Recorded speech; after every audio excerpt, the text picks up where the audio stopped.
convidamos ao palco o administrador Samuel Melo, presidente do Conselho Regional de Administração do Maranhão. E para falar sobre o tema, um outro mapa profissional, Reaprendendo a Nadar, nós temos o prazer de convidar ao palco, por favor, o senhor José Augusto Figueiredo. Ele é CEO na Lee Heck Harrison Brasil e é vice-presidente para a América Latina, além de diretor do Conselho Global do ICF, International Coach Federation, e é escritor, publicou também o livro My Job, Doce Ilusão. José Augusto Figueiredo. Senhores, fiquem à vontade, por gentileza, senhor presidente, a sua palavra, para conduzir o final dessa manhã de trabalhos, né? Alô. Bom dia a todos e todas. Dando continuidade ao evento. Inicialmente, parabenizar o Conselho Federal de Administração, no nome do administrador Wagner Siqueira, parabenizar todos os conselheiros federais e presidentes que estão aqui presentes, e parabenizar também toda a logística do CRA do Rio de Janeiro, nos dando todo esse apoio. José Augusto Figueiredo, MBA em Administração de Empresas, pós-graduado em Marketing, professor convidado em MBA Executivo Copeide em Liderança, conselheiro voluntário da Rede Cidadã, organização não governamental na cidade de Belo Horizonte, mentor na Endeavor, organização sem fins lucrativos em São Paulo. Atualmente ocupa o cargo de CEO da LHH, sendo vice-presidente executivo para a América Latina e membro do Comitê Executivo Global desta organização. Também atua como coach, é diretor do Conselho Global da Federação Internacional de Coach. Como escritor, publicou o livro My Job, Doce Ilusão. A nossa discussão está atrelado a um tema chamado Outro Mapa Profissional, Reaprendendo a Nadar. Estávamos antes conversando, não é isso? A discussão diante desse tema, hoje, nos trará algumas perspectivas, eu diria até quebra de alguns paradigmas. Como, por exemplo, será que realmente não teremos emprego? Essa é uma discussão que, inclusive, quem nos antecedeu trabalhou essa questão.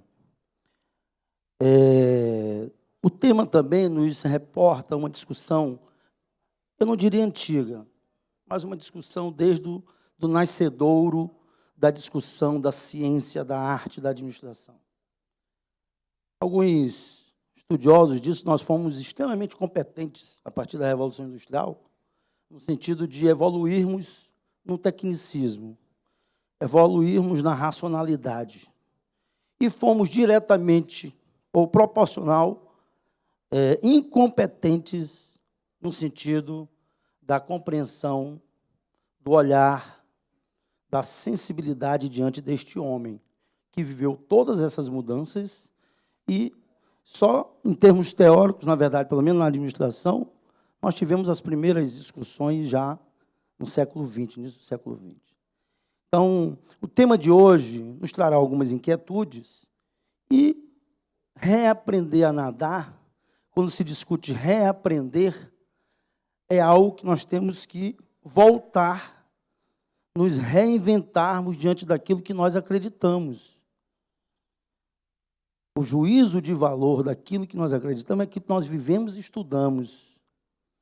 O conhecimento muda o comportamento humano, mas a era digital, que revolucionou, inclusive, os nossos comportamentos, é algo que efetivamente deve ser discutido.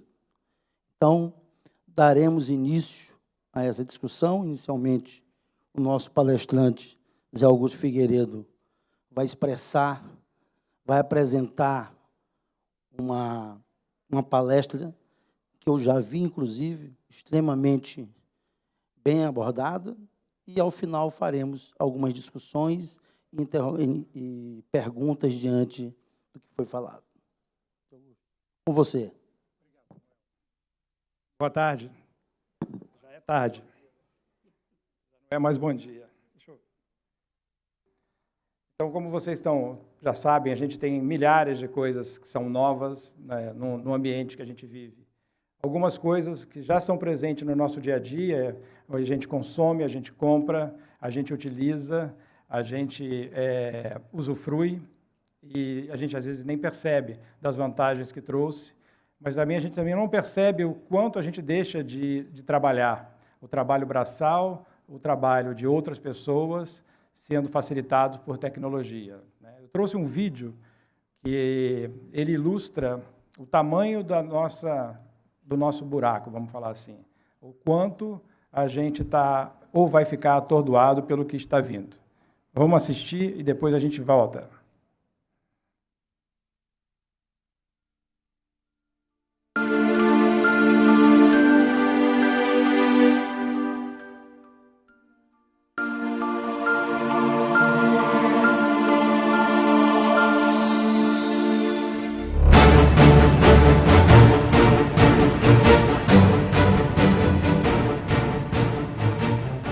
Em 1998, a Kodak tinha 170 mil funcionários e vendeu 85% de todo o papel fotográfico vendido no mundo. No curso de poucos anos, o modelo de negócios dela desapareceu e eles abriram falência. O que aconteceu com a Kodak vai acontecer com um monte de indústria nos próximos 10 anos. Você poderia imaginar em 1998 que 3 anos mais tarde você nunca mais iria registrar fotos em filme de papel? No entanto, as câmeras digitais foram inventadas em 1975. Assim como acontece com todas as tecnologias exponenciais, elas foram decepcionantes durante um longo tempo, até se tornarem imensamente superiores e dominantes em poucos anos. O mesmo acontecerá com a inteligência artificial, saúde, veículos autônomos e elétricos, com a educação, impressão em 3D, agricultura e empregos. O software irá destroçar a maioria das atividades tradicionais nos próximos 5 a 10 anos. O Uber é apenas uma ferramenta de software. Eles não são proprietários de carros e são agora a maior companhia de táxis do mundo. A Airbnb é a maior companhia hoteleira do mundo, embora eles não sejam proprietários. Inteligência artificial. Computadores estão se tornando exponencialmente melhores no entendimento do mundo. Nos Estados Unidos, advogados jovens já não conseguem empregos. Com o Watson da IBM, você pode conseguir aconselhamento legal com 90% de exatidão se comparado com os 70% de exatidão quando feito por humanos. Por isso, se você está estudando direito, pare imediatamente. Haverá 90% menos advogados no futuro. Apenas especialistas permanecerão. O Watson já está ajudando enfermeiras a diagnosticar câncer, 4 vezes mais do que enfermeiras humanas. O Facebook incorpora agora um software de reconhecimento de padrões que pode reconhecer faces melhor que os humanos. Em 2030, os computadores se tornarão mais inteligentes que os humanos. Veículos autônomos. Já em 2018, os primeiros veículos dirigidos automaticamente aparecerão ao público. Ao redor de 2020, a indústria automobilística inteira começará a ser demolida. Nossos filhos jamais necessitarão de uma carteira de habilitação ou serão donos de um carro. Isso mudará as cidades, pois necessitaremos 90% a 95% menos carros para isso. Poderemos transformar áreas de estacionamento em parques. Cerca de 1.200.000 pessoas morrem a cada ano em acidentes automobilísticos em todo o mundo. Temos agora um acidente a cada 100.000 quilômetros. Mas com veículos autodirigidos, isso cairá para um acidente a cada 10 milhões de quilômetros. Isso salvará mais de 1 milhão de vidas a cada ano. Companhias tradicionais de carros adotam a tática evolucionária e constroem carros melhores, enquanto as companhias tecnológicas, Tesla, Apple, Google, adotarão a tática revolucionária e construirão um computador sobre rodas. Eu falei com um monte de engenheiros da Volkswagen e da Audi. Eles estão completamente aterrorizados com a Tesla. Companhias seguradoras terão problemas enormes, porque sem acidentes, o seguro se tornará 100 vezes mais barato. O modelo de negócios de seguros de automóveis deles desaparecerá. Os negócios imobiliários também mudarão. Pelo fato de poderem trabalhar enquanto se deslocam, as pessoas vão se mudar para mais longe para viver em uma vizinhança mais bonita. Carros elétricos se tornarão dominantes até 2020. As cidades serão menos ruidosas, porque todos os carros rodarão eletricamente. A eletricidade se tornará incrivelmente barata e limpa. A energia solar tem estado em uma curva exponencial por 30 anos, mas somente agora você pode sentir o impacto. O preço da energia solar vai cair de tal forma que todas as mineradoras de carvão cessarão atividades ao redor de 2025. Com eletricidade barata, teremos água abundante e barata. A dessalinização agora consome apenas 2 kWh por metro cúbico. Imagina o que será possível se cada um tiver tanta água limpa quanto desejar, quase sem custo.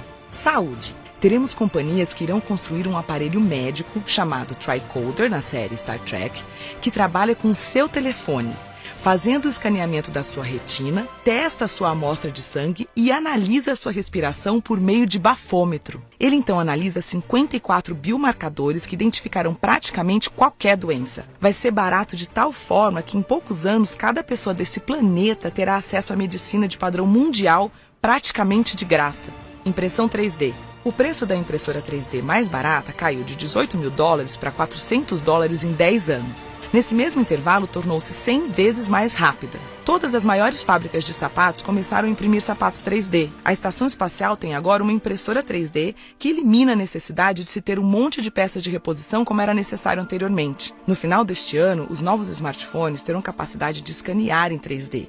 Você poderá escanear o seu pé e imprimir sapatos perfeitos em sua casa. Na China, já imprimiram em 3D todo um edifício completo de escritórios de 6 andares. Lá por 2027, 10% de tudo que for produzido será impresso em 3D. Oportunidades de negócios. Se você pensa em um nicho no qual gostaria de entrar, pergunte a si mesmo: será que teremos isso no futuro? E se a resposta for sim, como você poderá fazer isso acontecer mais cedo? Se não funcionar com seu telefone, esqueça a ideia. E qualquer ideia projetada para sucesso no século XX estará afadada a falhar no século XXI. Agricultura. Haverá um robô agricultor de $100 no futuro. Agricultores do terceiro mundo poderão tornar-se gerentes de suas terras em vez de trabalhar nelas todos os dias. Atualmente, cerca de 30% de todas as superfícies agriculturáveis são ocupadas por vacas. Imagine se tais espaços deixarem de ser usados desta forma. Há muitas iniciativas atuais de trazer proteína de insetos para o mercado. Eles fornecem mais proteína que a carne. Deverá ser rotulada de fonte alternativa de proteína, porque muitas pessoas ainda rejeitam ideias de comer insetos. Existe um aplicativo chamado Moody's. Significa estados de humor em português. Ele já é capaz de dizer em que estado de humor você está. Até 2020 haverá aplicativos que podem saber se você está mentindo pelas suas expressões faciais. Imagine um debate político onde estiverem mostrando quando as pessoas estão dizendo a verdade e quando não estão. O Bitcoin, dinheiro virtual, pode se tornar dominante e poderá até mesmo tornar-se uma moeda reserva padrão. Longevidade. Há 4 anos, a expectativa de vida costumava ser de 79 anos e agora é de 80 anos. Atualmente, a expectativa de vida aumenta uns 3 meses por ano. Por volta de 2036, haverá um aumento de mais de 1 ano por ano. Ou seja, todos passarão a viver vidas longas, possivelmente bem mais que 100 anos. Educação. Os smartphones mais baratos já estão custando $10 na África e na Ásia. Até 2020, 70% de todos os humanos terão um smartphone. Isso significa que cada um tem o mesmo acesso à educação de classe mundial. Estamos vivendo a 4ª Revolução Industrial. Bem-vindos! Tem muita coisa já que já é certeza. A gente ainda está tratando como incerteza. E a gente pensa assim, o grande desafio está no presente. Muitos de nós têm o desafio de preparar as próximas gerações para esse mundo, de preparar o que a gente chama de transição, porque a transição não é fácil. E a gente escuta assim, vamos perder todos os empregos, né? A gente tem essa sensação, e o que o Donadon falou anteriormente, coloca a gente numa posição de vulnerabilidade muito grande. Existe uma forma da gente olhar para o copo de outro jeito, né? Não só olhar o lado vazio, que é olhar o lado cheio. Então, eu trouxe um dado para vocês. Infelizmente, a gente não tem esse dado do Brasil, só dos Estados Unidos. O professor David Autor, do MIT, ele vem estudando o mercado de trabalho e a questão do emprego. Então, ele consegue mostrar para a gente que, nos últimos 125 anos, apesar de toda a tecnologia, todo o desenvolvimento tecnológico, o nível de emprego não caiu.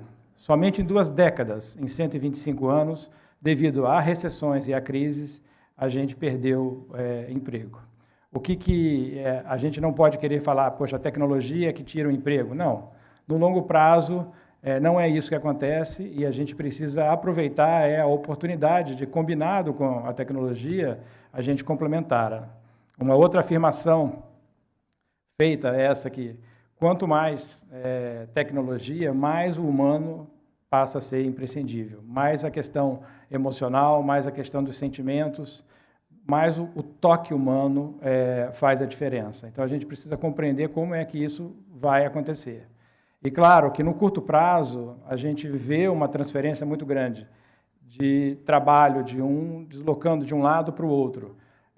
Hoje, na empresa para onde eu trabalho, a gente está incessantemente capacitando pessoas para viver o outro lado. Então, a gente tem um conjunto de competências que hoje são verdadeiras dentro do nosso contexto e no contexto futuro que a gente está falando, elas deixam de existir e a gente precisa ajudar essas pessoas a caminharem. É uma responsabilidade da sociedade, é responsabilidade das empresas. A gente nota grandes empresas globais que todos vocês conhecem extremamente preocupadas com isso, chamando isso do impacto digital, mas é uma verdadeira transformação, onde a gente prepara as pessoas para viver a transição e para viver esse novo mundo lá na frente. Escolhas profissionais e tudo isso está envolvido nesse negócio. E o ser humano é capaz de aprender e recuperar e entrar nessa nova onda e usar a tecnologia a seu favor, não olhar a tecnologia como uma ameaça. Todavia, nós, administradores, eu trouxe aqui uma questão que está ligada muito ao hoje ainda, que é a questão de liderança, de administrar. Como é que a gente administra esse rolo todo? Além da tecnologia, existem desafios que são da nossa ordem do hoje, e é o hoje que vocês lideram. Jovem ou não, todos nós exercemos liderança sobre esse negócio. Então, a gente tem questões muito sérias ainda de equilíbrio entre vida social e vida profissional. Quem consegue equilibrar aí, levanta a mão. Quem consegue ter um equilíbrio saudável entre vida profissional ou vida acadêmica e pessoal? É um negócio difícil para a gente encontrar alguém que tenha. E se falar perto do chefe, o chefe vai falar, pô, então você está com a vida boa, vamos mudar esse negócio. Estava conversando com o Samuel, a gente precisa, quando a gente fala de desenvolvimento de liderança, a gente está falando assim, como é que o Samuel, que mora lá em São Luís, consegue dar exemplos de comportamentos para o pessoal dele que trabalha em outra cidade? Como é que a gente passa valores e exemplo para as pessoas quando a gente não convive com elas? Elas estão de forma remota, virtuais. É um negócio que não é trivial. Vamos fazer uma sessão de Skype de 8 horas, vamos ficar o tempo todo um olhando para o outro e trabalhando junto. Não é assim que funciona, ainda não. A questão de uma pressão enorme para a inovação, por causa a gente não sabe, as empresas e as pessoas não sabem de onde vem a competição. O hotel nunca podia imaginar que ele ia competir com o Airbnb ou com o Booking.com. Ele achava que competia com o hotel do lado. Então, é uma pressão tremenda que faz com que as coisas possam até desgringolar do ponto de vista emocional. Multigerações. Pela primeira vez na história, a gente está vivendo um ambiente de trabalho onde vocês, administradores, a gente olha aqui na plateia e a gente vê pessoas que podem estar numa faixa etária dos seus 65 anos, ativamente trabalhando e dando contribuição, e jovens que estão com 20 anos, 21 anos, que estão começando a entrar no mercado do trabalho. Pela primeira vez na história da humanidade, existem 5 gerações no mesmo ambiente de trabalho. Como é que eu, como administrador, me comunico com esse povo? Será que todo mundo escuta da mesma forma? Será que as pessoas se motivam? Será que o desafio para um cara de 21 anos é o mesmo para um de 65? Então, isso são condições que não são triviais no dia a dia e a gente tem que administrar. E o que eu chamo aqui de VUCA, VUCA é a abreviatura de volatilidade, incerteza, complexidade e ambiguidade, que foi criado pelo Exército Americano depois do atentado de 11 de setembro de 2001, onde derrubaram as torres deles, e eles falaram assim, agora o mundo que a gente vive é esse. É incerto, é volátil, é ambíguo e é complexo. Então, essa é a premissa para tudo que a gente faz. Então, isso cria um outro espírito que traz um grau de tensão ao ambiente onde a gente trabalha, onde a gente convive, muito, muito forte. E aí, como é que a gente, como administrador, vai convivendo com isso? E existem outros fatores aí. As questões das estruturas de trabalho, que a gente acostumou com uma hierarquia tradicional, aquela famosa pirâmide, e hoje a gente vive um ambiente onde é completamente diferente. A gente não tem mais estrutura, a gente não sabe mais em que grau está o nosso cliente, aonde ele está, existe uma questão de virtualidade das coisas extremamente complexo. Então, a gente nem tem mais subordinação, a gente tem que aprender com aquele que é mais jovem. Eu estou vendo empresas fazerem mentorias reversas. Mentoria, tradicionalmente, seria algo que alguém com mais saber e mais experiência passa para alguém mais jovem. Hoje estamos vendo pessoas com mais senioridade aprendendo com mais jovens, sentando na mesa e tentando aprender. Por quê? Já não se encontra mais soluções fáceis. Então, a gente está encarando coisas que são de outra natureza de complexidade. Trouxe aí alguns dados de uma pesquisa, só para a gente poder começar a sentir para onde vai a nossa saída, né? A McKinsey fez uma pesquisa aí, em 9 países, 8 mil empresas. Aí a gente fala que assim, criatividade como sendo uma das competências mais desejadas, trabalho em time, resolução de problemas, capacidade de expressão, como é que eu me coloco? Existem algumas empresas onde é proibido hoje fazer uma apresentação usando um PowerPoint igual eu estou usando agora. Vem cá, faz a sua apresentação, se expresse, coloque o que você quer. Se você não quer mostrar número, você não precisa de PowerPoint. Você precisa se explicar, você precisa transmitir e se comunicar de tal forma sem o apoio de um recurso visual, porque estava chegando num nível que apertava o botão, o resto fazia tudo. Então, é uma coisa muito curiosa como sendo uma coisa demandada das pessoas. Liderança no sentido de influenciar, inspirar, flexibilidade, ter motivação. E somente aquilo que é considerado competência técnica, por último. Então, isso aqui já dá um sinal claro, se vocês notarem, tirando a competência técnica, todas as outras estão envolvendo o comportamento humano.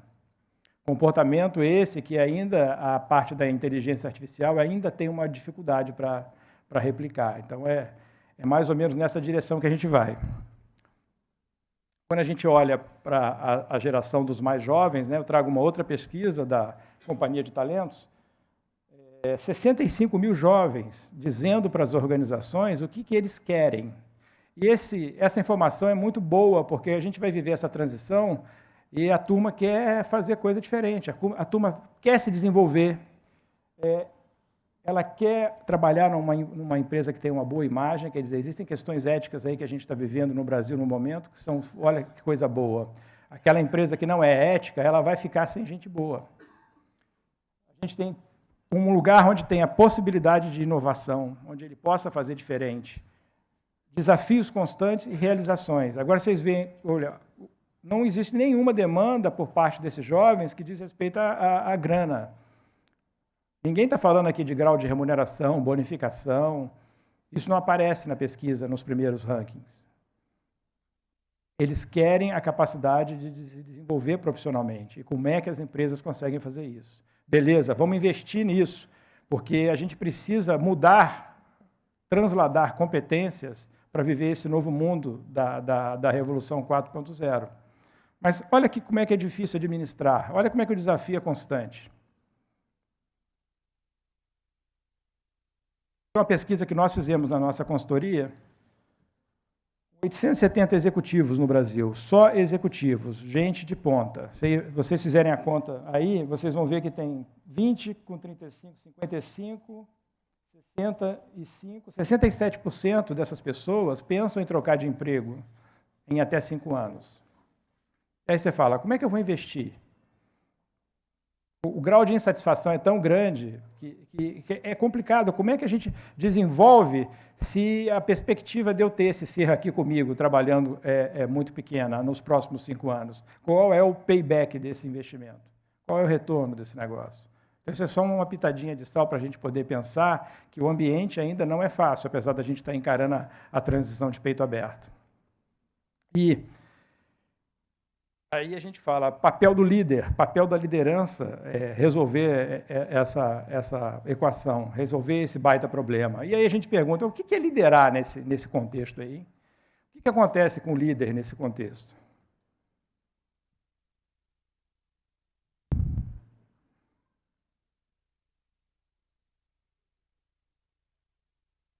Sentar na cadeira do líder é um negócio que dá um friozinho na barriga. Igual eu vim aqui na frente falar para vocês.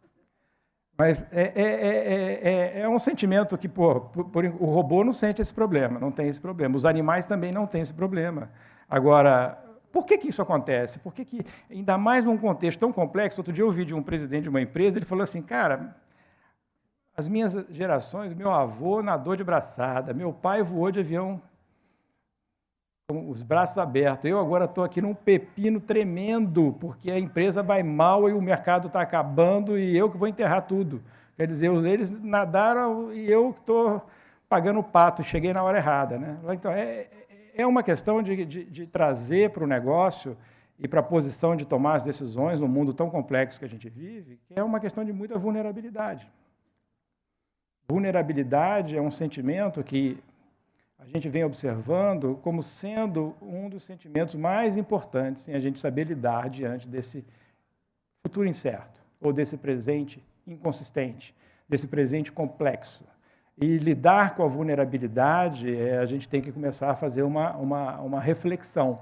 Não é olhar para o contexto, nem olhar para o externo, mas sim olhar para si próprio. E aí a gente volta a 3.000 anos atrás. Alguns falam que foi Sócrates, outros falam que foi Tales de Mileto que disse isso. Conheça-te a ti mesmo.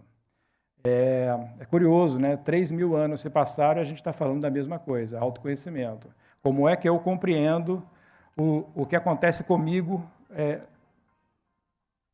do ponto de vista emocional, como é que eu reajo diante de determinadas situações, como é que eu reajo quando eu estou vulnerável, quando eu estou dentro de algo que não é muito claro, como é que eu dou uma resposta numa reunião quando o meu lado emocional é tocado, como é que eu compreendo o meu lado emocional.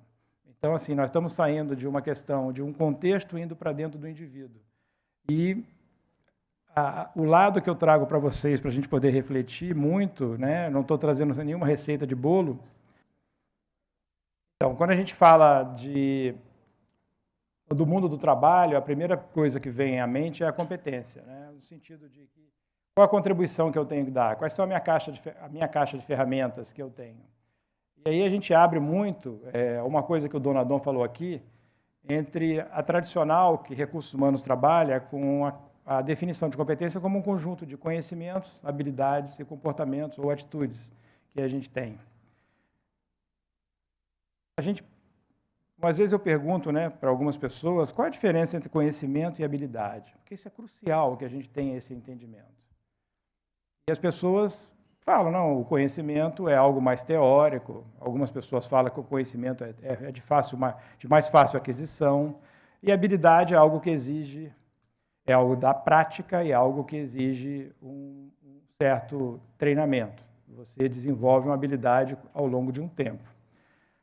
Para nós, administradores, é crucial isso, no sentido de que, quando eu estou falando da minha capacidade de expressar, a minha capacidade de motivar, a minha capacidade de inspirar alguém, a capacidade de dizer sim, dizer não, a famosa palavra no meio do trabalho, dar um feedback, né? Coisa bacana, vou dar um feedback para alguém.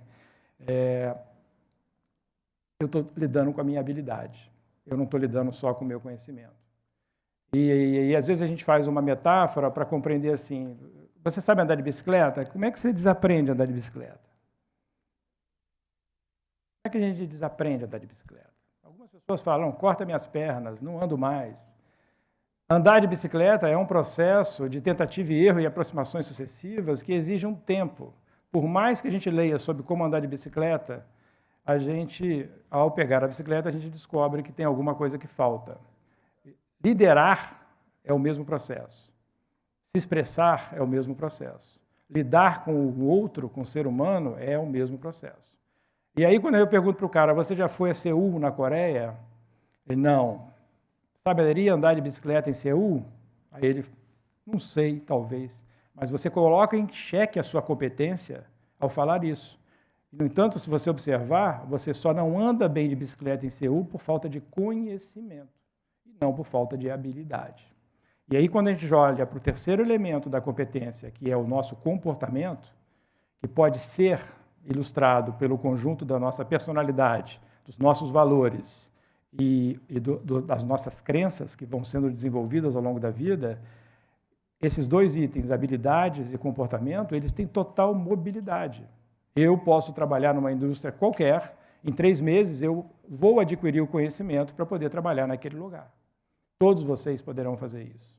Então, quando a gente fala de tecnologia, e a gente está falando de um avanço tecnológico muito alto, a gente está numa esfera do conhecimento, que vocês acabaram de notar que ele pode ser mais commodity, ele pode ser de mais fácil aquisição, enquanto a habilidade humana e o nosso comportamento, ele é de difícil desenvolvimento.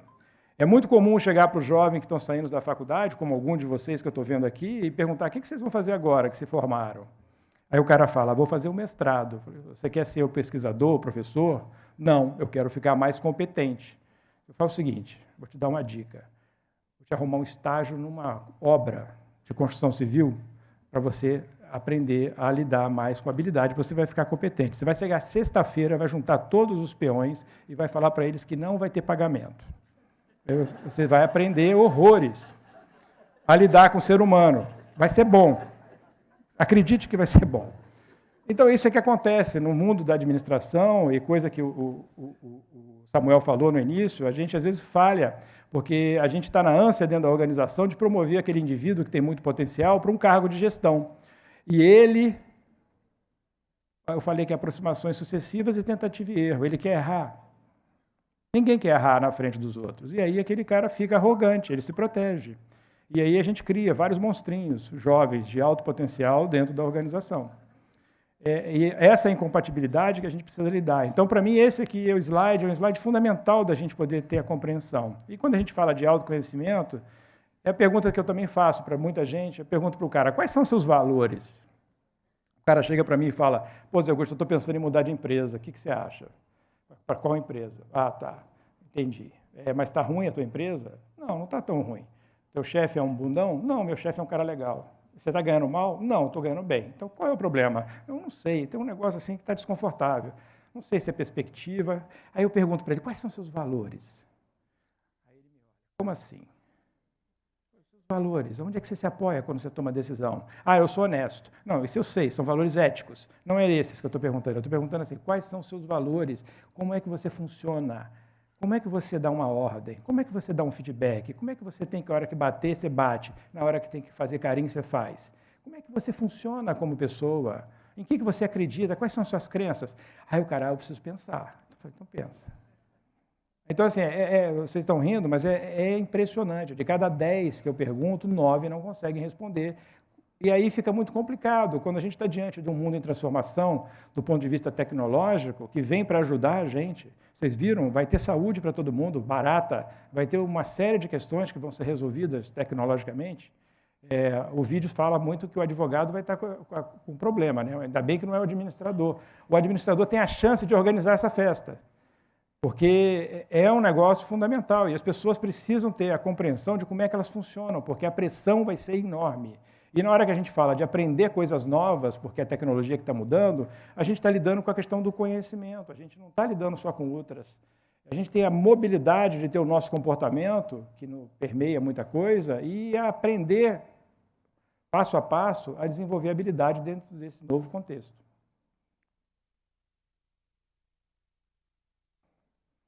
Do lado esquerdo tem a organização, né? Como é que a gente olha para uma organização? A gente entende que é um conjunto de pessoas, pode ser um fundador, pode ser uma multinacional, pode ser uma empresa estatal, que representa a liderança dessa organização, e esse conjunto, ele exerce a missão. O que fazemos, como fazemos. E esse povo tem valores. Às vezes é o dono, às vezes é um conjunto de pessoas. Se é uma multinacional, esses valores já estão até escritos na parede, porque foi feito lá fora e está sendo replicado aqui. Esse negócio dentro da organização em movimento ao longo do tempo vira cultura da organização. Bom, esse pessoal que está lá dentro da organização, eles querem chegar a algum lugar, eles querem desde um propósito sublime ou até um propósito sombrio. Uma organização sempre tem um objetivo e isso pode materializar na forma de um sonho, de um projeto futuro, de uma visão. E vamos. Para fazer essa visão acontecer, precisa de competência dentro das organizações. E essas competências vão trazer resultados para todo mundo que está lá dentro e todo mundo que está em volta. Então, isso é que a gente fala, isso é que é uma empresa. Uma empresa é constituída por esses 4 elementos. E o que a gente observa nessa transição de mundo que a gente está vivendo é que tem um indivíduo que está dentro da empresa e, às vezes, tem papel de liderança dentro da organização. Esse indivíduo tem que procurar saber que ele também tem valores. Ele também tem e pode ter uma missão. Ele deve e tem interesses de futuro que podem se constituir numa visão.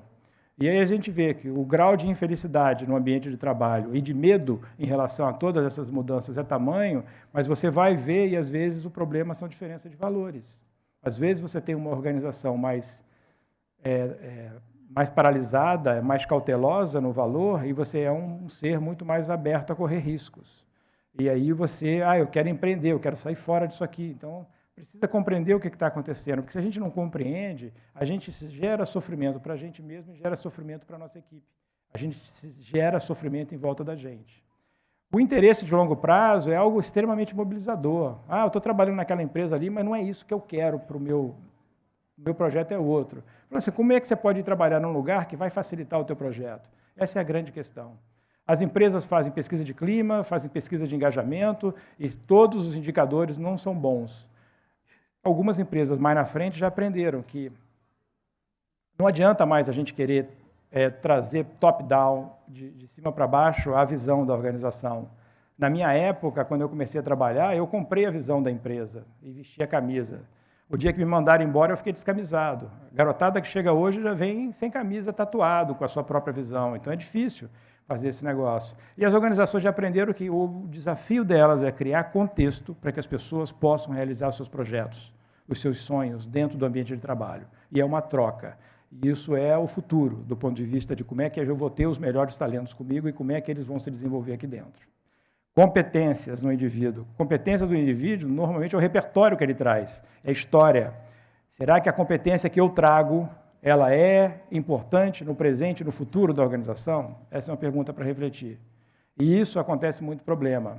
Dentro da organização, as pessoas não percebem que, às vezes, alguma competência que a gente tem, daquelas 3 possíveis, já estão obsoletas ou foram perecíveis, já não vão fazer diferença no futuro. Às vezes é o conhecimento, às vezes é um comportamento e, às vezes, é a minha habilidade para lidar com situações diferentes. Então, é importante, eu convido vocês a pensar sobre isso. Gosto muito desse quadro, porque ele ajuda a gente a se comparar o tempo todo aonde é que a gente está ou para onde a gente quer ir. E esse ambiente do 4.0 vai fazer total diferença o nosso grau de consciência, o nosso grau de autoconhecimento sobre quem somos e para onde estamos indo. Okay? O último slide, uma mensagem de um cara que foi responsável pela transformação tecnológica de um outro tempo. E muito obrigado.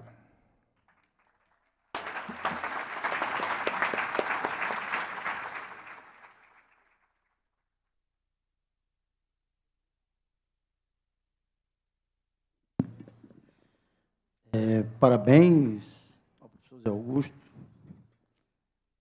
E dando continuidade, uma coisa é certa, Zé. Nós aprendemos a nadar em uma palestra na hora do almoço. Nós queríamos agradecer vocês, viu? Pela presença e pelo compromisso, né? Vamos agora para as perguntas. Mas antes disso, só queria trabalhar o mapeamento do que foi a fala do Zé Augusto. A discussão sobre desequilíbrio profissional e social, as multigerações que vivemos dentro das organizações, a mentoria inversa, comportamento humano, a perspectiva dessas competências, como se dará, a atração e retenção, o dado de mais de 60% das pessoas quererem uma outra organização, a mudança em menos de 5 anos realmente é representativa. O desenvolvimento profissional, essa perspectiva que é muito forte em todos nós, independente da geração, e a vulnerabilidade. Nessa perspectiva, nós temos várias perguntas aqui, logicamente não faremos todas, mas vamos trabalhar aquelas que tiveram uma maior aderência, vamos chamar assim, para a palestra, pela quantidade, pela frequência dentro desse escopo aqui. Por exemplo, Augusto, como alinhar os valores do momento atual, onde cada colaborador está mais individualista?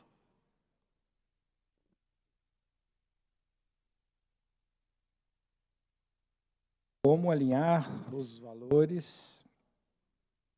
Eu acredito que o individualismo ele já é uma consequência de uma não compreensão do que está acontecendo. É uma possibilidade. A outra possibilidade é o nosso modelo mental, que ele é competitivo. A gente vem de um modelo de educação competitivo, onde a gente tem que tirar nota, a gente tem que passar em prova, a gente não pode colar, que é trocar conhecimento, a gente tem uma série de coisas. Vocês estão rindo, é? É incrível, a gente passa 22 anos num ambiente onde é proibido trocar conhecimento, onde eu me diferencio pelaquilo que eu sei, diferente do outro, em detrimento ao outro, porque só tem vagas, determinadas vagas, e eu tenho que ser melhor. E aí esse ser chega na empresa, alguém fala para ele que lá ele compartilha o conhecimento dele, e ele fica olhando, né, para ver o que vai acontecer. Eu acho que tem aí um ambiente ainda que é muito competitivo, pouco colaborativo, mas eu não sei se a gente vai conseguir mudar isso sem mexer no modelo de educação que a gente tem hoje. Como combater a energia negativa mudança dentro das organizações?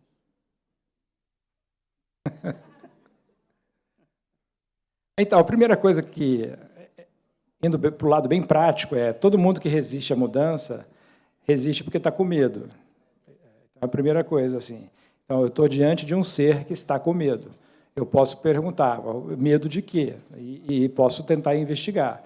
Às vezes é medo de perder o status quo, é medo de um futuro diferente. A situação A para a situação B. Ele não conhece bem a situação B. Vamos tentar esclarecer como é que é a situação B para ele. E, às vezes, é uma questão da pessoa ter um comportamento, a gente volta para aquela questão da competência, que pode estar até ligado na própria algumas características da personalidade, que olha o lado do copo vazio sempre. E é aquela nuvem ambulante. Uma vez tentado tudo para recuperar, porque acredita que essa pessoa, apesar de tudo, ela tem contribuição a dar, eu acho que a gente tem que tentar sempre até o máximo possível de resgatá-la, a contribuição, e trazer consciência para ela, eu acho que tem que trocar. Não teve jeito, tem que trocar. A organização não pode pagar por um ser que não quer mudar.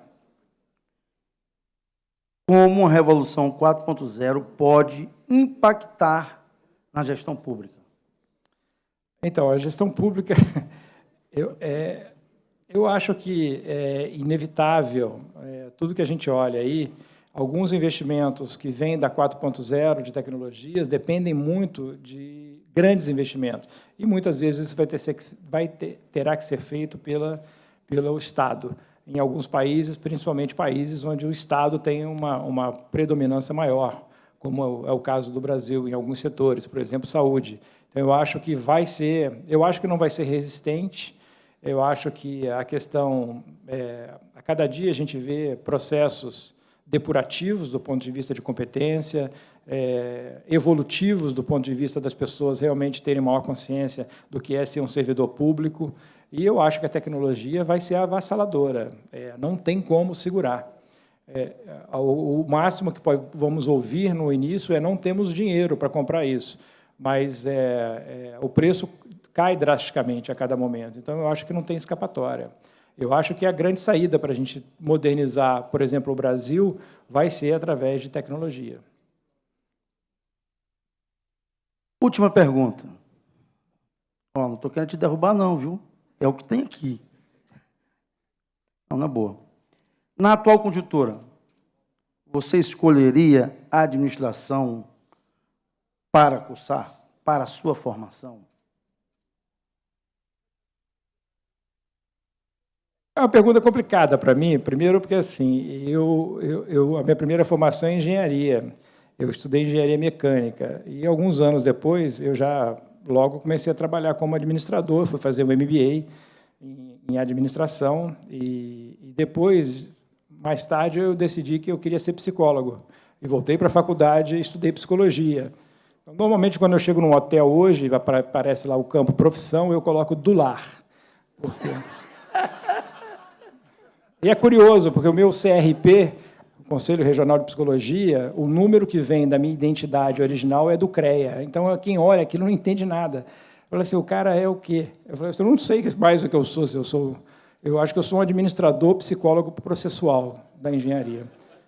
Mas eu tenho uma filha de 13 anos que está passando pela cabeça dela escolher a profissão, e eu fico olhando para ela, e eu acho, por exemplo, que, para ela, pelo jeito dela, é a administração. seria a saída, onde ela gosta de ver o todo, ela gosta da generalização, ela gosta dos controles, ela gosta de influenciar. Eu perguntei para ela outro dia, filha, você gosta mais da festa, de participar, ou você gostou mais de organizar a festa? Aí ela falou, gostei de organizar a festa.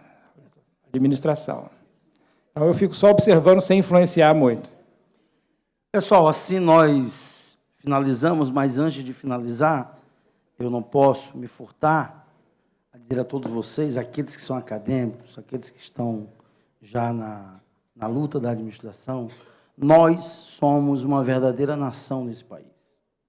A profissão dos administradores é uma nação. Nós temos que aprender a estar à frente dessa vitrine. Nós temos que aparecer mais. Nós, da administração, nós sempre reclamamos das outras profissões que estão, de alguma forma, adentrando o nosso escopo. Mas cada vez mais isso vai acontecer. Cada vez mais. Quando nós pensamos que a profissão do advogado, do contador, está na iminência de acabar, a busca deles, com certeza, estará na gestão. Então, que sejamos, né, proativos ao ponto de conseguirmos mostrar a nossa competência. Obrigado, Zé Augusto. Obrigado a todos vocês.